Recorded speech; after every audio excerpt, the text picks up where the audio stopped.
You just spent the last 3 months doing all the research you possibly could to figure out what kind of bees you want, what kind of equipment you need, who to get your bees from, where to put your bees. But now that you finally got your nucleus colony, what do you do next? Come on.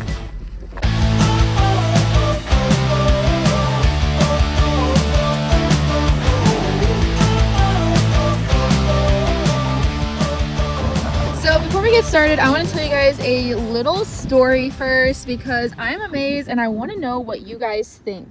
So last year I had a hive named OG, and this was the queen that I've had since I started beekeeping 5 years ago. Now, of course, it's not the exact same queen. They have requeened multiple times, but it is my same genetic line. Well, last year around July, we went on vacation and came back to finding out that one of our hives swarmed, unfortunately, and it was OG. Well, they did leave behind queen cells and she did make a new queen, so I was like, okay, at least I have something to keep going off her genetic line as we go through the winter. But then this winter, you guys saw me open her up. She was smaller than I've ever seen in my entire life. Now, this is a hive that I generally don't open up during the winter time. I usually leave them closed and they always build up fantastically. Well, I opened her up, saw that she had a small cluster, closed her back up, came back a couple weeks later because I was going to add some bees to her to kind of give her a little bit of a boost, to find out that I had queen cells, meaning I pinched her when I was looking inside of her. Gosh dang it. And of course, this was like February, so there's no way that queen was going to be able to march by the time it came out in March. So yeah, anyways, lost her genetic line. Then we had a queenless nuke right here and one queenless nuke right there. And out of the blue, we were going through the hives. Well, actually, we were adding a couple queens that we were trying out from our friend Ron on the west side of Michigan, seeing what we think about them, trying out some pollination genetics. And we go into this hive and found out that there was a swarm in this hive. So I took a closer look at her and she looks really old. She's got to be at least 3 years old. She has tattered wings. I'll show you once we do go into her. I'll make sure I find her so you guys can see her. But now I'm starting to wonder, was this the original like OG? Did she come back? Was she like, hey mom, I tried moving out of the nest and I didn't like it, so I'm coming back. I hope that's okay. Yes, that is definitely okay. But so she is ready to be put into a 10 frame. So I'm going to show you guys what you would want to do next if you were to get a 5 frame nucleus colony, and how you want to set it up inside your hive, because there's a couple little tricks that you can do to help them build up a little bit faster. Okay, so first let's talk about what your nucleus colony should actually consist of. It should have in there one pollen / maybe a little bit of brood on there, one honey frame, and then around 2 frames of capped brood and 1 frame for them to draw. That way they don't try to swarm out on you, and as the nuke maker, sometimes you're kind of like walking the line there of trying to make sure your hives don't get swarmy before you give it to the customer, because you want those hives to be absolutely booming and you want them to be able to coat that whole entire 10 frame box when they after a couple weeks of having those hives. So that is why sometimes you see some nuke makers, they need to delay their pickup dates, because the bees work off of timing. That is actually one of the key things that you learn as you keep beekeeping and keep gaining experience, is trying to time out your bees and trying to time out when they're going to build things with the flow and all that. Okay, so she has this box built out perfectly, so this is going to be a really good example of where you're going to want to place things and whatnot. And I'm going to base this off of if you are going to be using undrawn frames. Now, I know this one's a partial drawn, but you know what I mean. So first, just a little bit of advice. When you do get your nucleus colony, I would not suggest trying to put that nucleus colony into your 10 frame deep the moment that you get home. Those bees have been locked up in that box for sometimes almost 24 hours. So by the time you open it, they are going to come flooding out and they're just going to be a huge mess all over in the air.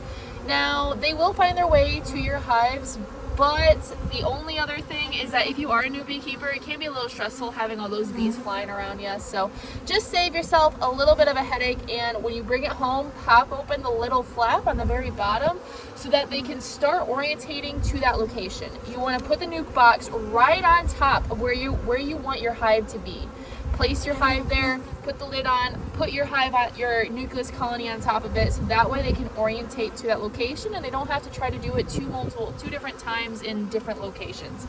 So, like I mentioned, in your nucleus colony, you should have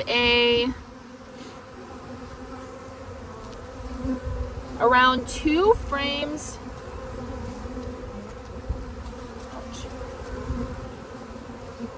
of capped brood, and these are going to be your frames that you are going to do something called checkerboarding. I absolutely love checkerboarding because it helps your bees to start drawing out frames faster, and it kind of gives them guidelines for how they want to draw out their frames. When you're having to draw out so much plastic foundation, they can sometimes draw it a little bit wonky, especially when you have so much in the hive. So having a brood frame right next to it makes it so they can't draw it out all weird, because if they do, it's going to affect the brood on the other frame next to it, and they won't like that whatsoever. So I'm going to put the brood frame in there, and I'm going to put one undrawn frame right next to it. And I'm doing this right in the middle of the hive. That is generally where you want all of the brood to be, and that is where they will arrange their brood to be as well. That is something you'll notice. Now, just a little side note that I'm seeing, because this is that hive that swarmed in. Check out that brood pattern. I am not a fan of that brood pattern. It's kind of crappy. So it is possible that their mite load could be a little high right now. Generally, you want to see a nice full pattern. I do see that she is backfilling these cells, so it's not that she's a bad layer, because sometimes it can mean that you have a bad queen. One thing that you can use to check if you do have a bad queen versus a good queen is to look to see what her egg laying pattern is like. If she has a full egg laying pattern, then you don't have to worry about her whatsoever. It's probably something else going on in the colony. So I put a brood frame down. I'm going to put one more undrawn frame right next to it. And I see I have another brood frame in this hive, which is very helpful. And I'm going to put that right next to it too. So in your hive, you should also have a frame that will have quite a bit of pollen in it, or maybe you only have a little bit of pollen in it. That is possible. So when you see a frame that is a pollen frame, this acts as what we like to call a pollen wall. And when I say that, I'm meaning that this acts as a wall so that the queen doesn't go any further past that wall. Now, she can go past it, but especially this time of year, she will just go from the pollen wall to the other side of the hive where that pollen wall is. And if she gets a chance to swarm, then she most definitely will, because that is what their end goal is. So when I took out this frame, another thing, I see how this has, there's a bee crawling on the camera. See how this doesn't have anything in the cells? But then see how this side has some pollen also in the cells? I am going to flip this frame so that the pollen is facing the wall of the hive, and so the empty side that has empty cells is facing where the main part of the hive is. That way they can start filling that up right away.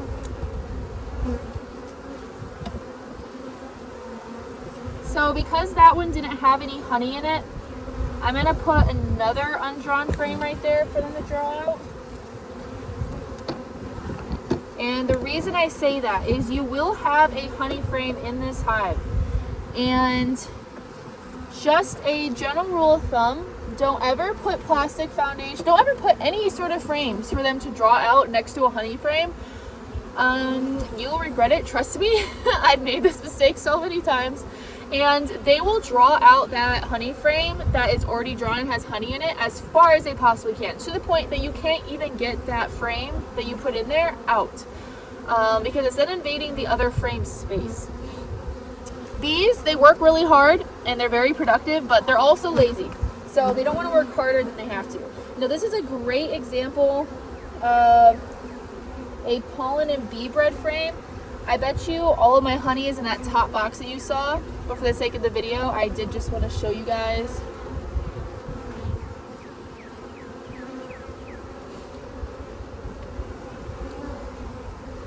So I'm going to put that at the very outside because that's my other pollen wall. Now, I did not do this map 100% right, so generally, something that I also like to do when I'm starting a colony like this, and they have so many frames to draw out, I like to use something called a frame feeder.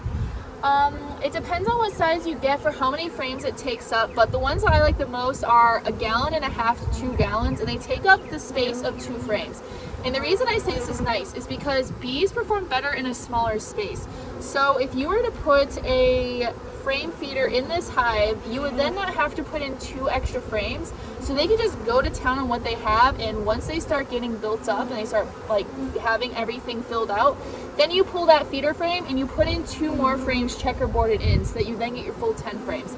And then you can even keep doing that as you add your second box.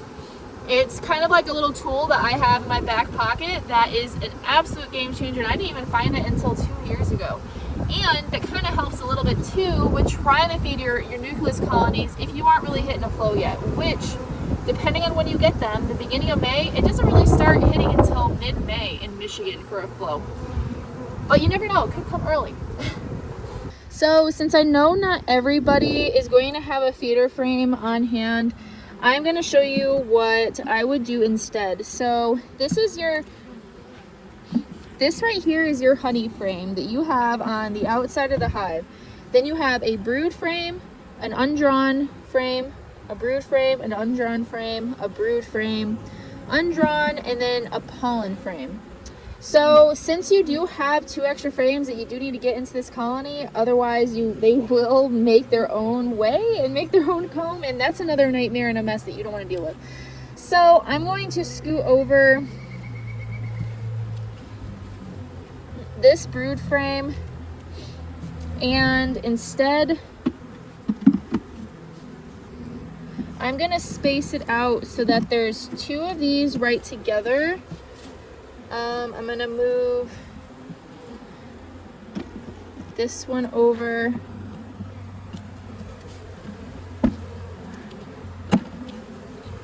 I'm going to move this brood frame back over. And then I'm going to put my undrawn frame like that. This is so much harder with one hand.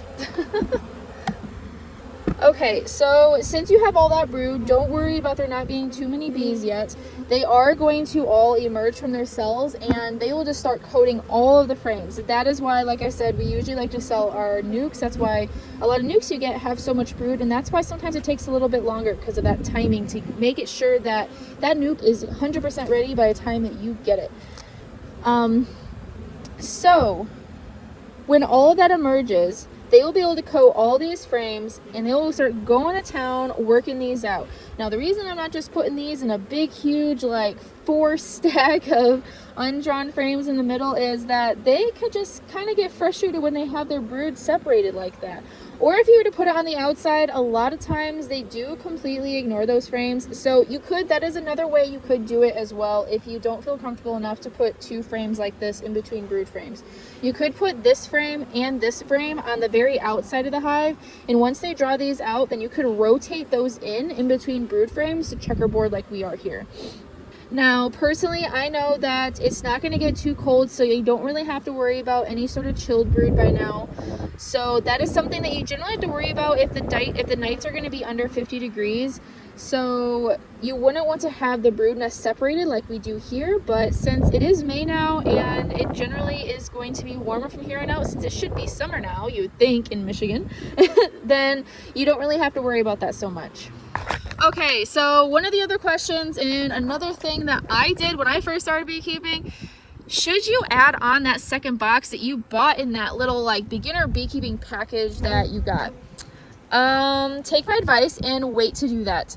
Like I said, bees perform better in a smaller space, so you want them to feel kind of a little bit crowded. That will actually speed them up and build up even more.